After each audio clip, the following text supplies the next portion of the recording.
Lian काफी ज्यादा खुश होता है क्योंकि उस चीफ को अरेस्ट जो कर लिया गया था और उससे पूछता है क्या तुझे तेरी सील वापस मिली मिस्टर द्वान के घर से।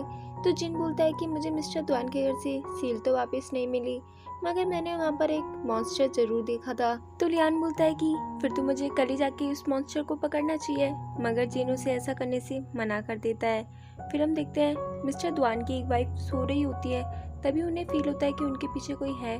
जब वो चेक करती है तो पीछे कोई नहीं होता है, तभी उन्हें दरवाजा खटखटाने की आवाज़ आती है। वहाँ पे मिस्टर द्वान की दूसरी वाइफ होती है और वो उन्हें बोलती है कि मुझे डर लग रहा है, इसलिए मैं तुम्हारे पास सोने आई हूँ। सोते वक्त उन्हें काफ़ी ज़्यादा अजीबोगरीब आवाज़ें आ रही होती हैं। तभी मिस्टर द्वान की वाइफ को फील होता है कि उनकी चेस्ट पे किसी ने हाथ रखा हुआ है और ये हाथ किसी और का ही था। वो बाहर चिल्लाती हुई आती है कि अंदर एक घोस्ट है, मगर मिस्टर द्वान उन्हें डांट देते हैं। तभी बाहर से एक और सर्वेंट की चिल्लाने की आवाज़ आती है कि उन्होंने भी एक घोस्ट को देखा, मगर मिस्टर द्वान उन्हें भी डांट देते हैं। तभी एक और सर्वेंट बोलता है कि उन्होंने भी घोस्ट को देखा था। तो मिस्टर द्वान अपनी वाइफ के रूम में बैठे रहते हैं, घोस्ट का इंतज़ार करते हैं कि वो आएगा, और वो ऐसे इंतज़ार करते करते सो जाते हैं। तभी उन्हें फील होता है कि कोई उन्हें टच कर रहा है। जब वो चेक करते हैं तो वहाँ कोई भी नहीं होता है, और तभी कोई उनकी चाटा मारता है, मगर उन्हें कोई भी नज़र नहीं आता। सुबह वो अपने सारे ऑफिसर्स को अलर्ट रहने के लिए बोलते हैं। तभी जिन उनके घर पे आता है। मिस्टर द्वान जिन से पूछते हैं क्या तुम्हें लगता है भूत वगैरह इस वर्ल्ड में एग्जिस्ट करते हैं, और उसे कल के बारे में सारी बातें बताते हैं, मगर इस बात का इन्होंने कहीं पे भी जिक्र नहीं किया होता कि वो भूत इनके सामने भी आई थी।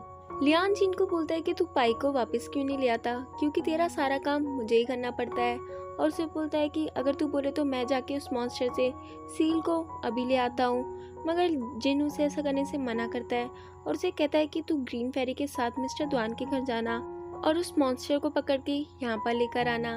तो वो बोलता है कि भला मैं उसे अपने साथ क्यों लेके जाऊँ। तो वो बोलता है क्योंकि उसके पास काफ़ी ज़्यादा दिमाग है। तो वो लियान बोलता है क्या तू मेरी बेइज्जती कर रहा है। तो जिन बोलता है कि नहीं यार, मैं तेरी बेइज्जती नहीं कर रहा हूँ, बस तुम दोनों जब साथ में होते हो तो काम अच्छे से ख़त्म करके आते हो। जिन बाहर खड़ा ही होता है, तभी यामिंग भी वहाँ से जाती है।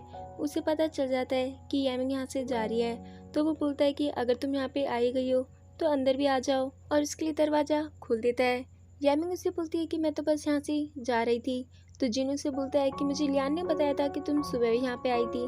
तो वो बोलती है कि मैं सुबह भी बस यहाँ से जा ही रही थी, और मैं अब ये चेक करने आई थी कि तुम सही हो या नहीं। फिर हम देखते हैं यामिंग अंदर आ जाती है और जिन को बोलती है कि मैं तो यहाँ पे सच का पता लगाने आई थी, क्योंकि मुझे पता चला है यूशा भाई की ज़िंदगी मेरी वजह से बदल गई है। पहले वो एक नॉर्मल इंसान हुआ करता था, मगर जब से मैं उसकी लाइफ में आई हूँ उसके बाद से वो मॉन्स्टर बन गया है। जिन उससे बोलता है क्या तुम्हें उसने बताया ये सब कुछ। तो यामिंग उससे बोलती है क्या ये सब कुछ सच है। तो जिन उससे बोलता है चीज़ें जितनी आसान दिखती है उतनी आसान होती नहीं है।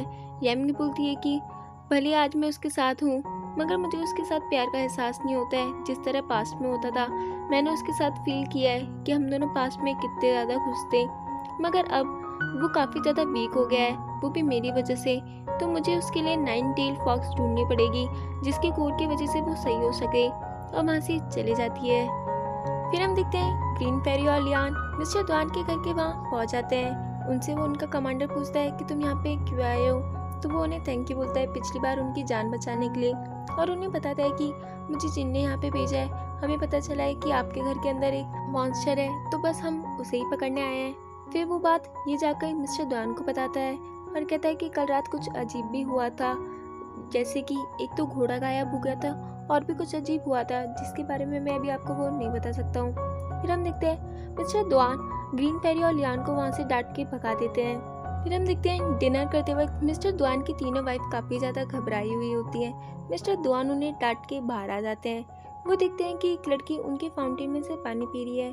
तो वो उससे बोलते हैं कि तुम ये पानी नहीं पी सकती हो, और उससे पूछते हैं क्या तुम हमारे यहाँ काम करने वालों में से एक हो। तो वो हाँ कर देती है।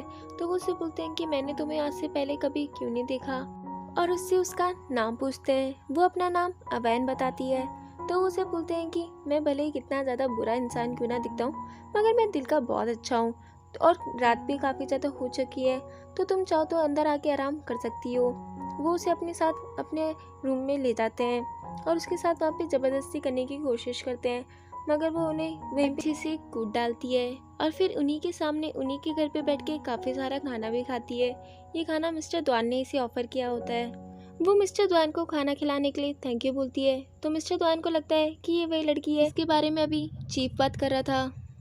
फिर हम देखते हैं लियान और ग्रीन फेरी भी अंदर आने के लिए ताकाझाकी कर रहे होते हैं। उसके बाद हमें एक चूहा भागता हुआ दिखाया जाता है, मगर ये इंसान में कन्वर्ट हो सकता है। ये पूरा ड्रामा इच्छाधारी नागिन जैसा ही है, जब जो चाहे वो बन जाता है। उसके पास येमिंग आती है और उससे बोलती है कि तुम मुझे नाइन टेल फॉक्स के बारे में बताओ।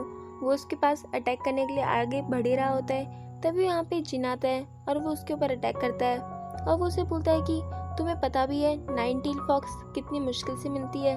उनकी एक टेल 100 साल में जाकर के ना कल्टीवेट होती है, और तुम नाइन टेल की बात कर रहे हो। वन टेल फॉक्स भी ज़्यादा टाइम तक जिंदा नहीं रह पाती है, तो सोचो नाइन टेल फॉक्स तो कितनी जल्दी मर जाती होगी। और अगर यहाँ पे नाइन टेल फॉक्स होती भी तो भी मैं तुम्हें उनका इंटरनल कॉर नहीं लेने देता। ये कह के वो वहाँ से चली जाता है। जिन उसे बोलता है कि मैं तो बस यहाँ से जा रहा था। तभी येमिंग उस पर चिल्लाते हुए बोलती है कि तुम्हारे पास तुम्हारे सील भी नहीं है, मैं अपने आप को प्रोटेक्ट कर सकती हूँ, अगर तुम्हें कुछ हो गया तो तुम क्या करोगे। तो जिन बोलता है कि मेरी रेपुटेशन ही काफ़ी है इन लोगों को सबक सिखाने के लिए। फिर हम देखते हैं यूशा बाई के पास वो सभी सील होती हैं जो पहले जिन के पास रहा करती थी। तभी वहाँ पे सूरन आता है और वो यूशा बाई को बताता है कि येमिंग नाइन टेल फॉक्स को ढूंढ रही है और उसको जिन भी नहीं रोक पा रहा है अभी तक। ये सुन के यूशा बाई को काफ़ी ज़्यादा अच्छा लगता है। फिर हम देखते हैं नाना उसके लिए खाना लेकर आती है। वो नाना को ऐसे करने से मना करता है और कहता है कि अगर तुम ऐसे ही करती रहूँगी तो मुझे पाई को ज़बरदस्ती यहाँ पे बुलाना पड़ेगा। तो वो बोलती है कि नहीं, वैसे भी मेरे पास करने के लिए कोई काम है नहीं, मेरा भाई यहाँ पे रहता नहीं है, और पाई को तुम यहाँ पे बुला के क्या ही करोगे, क्योंकि वो अपने गांव में अपने दादाजी का ध्यान रख रहा है। तभी जिनको कुछ अजीब सा फील होता है। ये सीन हमें इतना ही दिखाया जाता है। फिर हम देखते हैं मिस्टर द्वान की एक वाइफ उनसे बेंगल के लिए डिमांड करती है। दूसरी वाइफ बोलती है कि मेरी मम्मा की तबीयत खराब है, उनके हॉस्पिटल के बिल पे करने के लिए भी मुझे कुछ पैसे चाहिए। और उनकी तीसरी बीवी बोलती है कि मेरा भाई मिलिट्री में जाना चाहता है मगर उसका एडमिशन नहीं हुआ क्योंकि इसकी हाइट छोटी थी। तो वो बोलता है कि इतना तो तुम मेरे लिए कुछ करती भी नहीं हो जितना तुम मुझसे मांगती रहती हो, और ठीक है मैं तुम्हारा भाई का मिलिट्री में एडमिशन करवा दूंगा। तो वो बोलती है कि ठीक है तुम उसका एडमिशन तो करवा देना, मगर वो कभी भी वॉर के लिए नहीं जाएगा।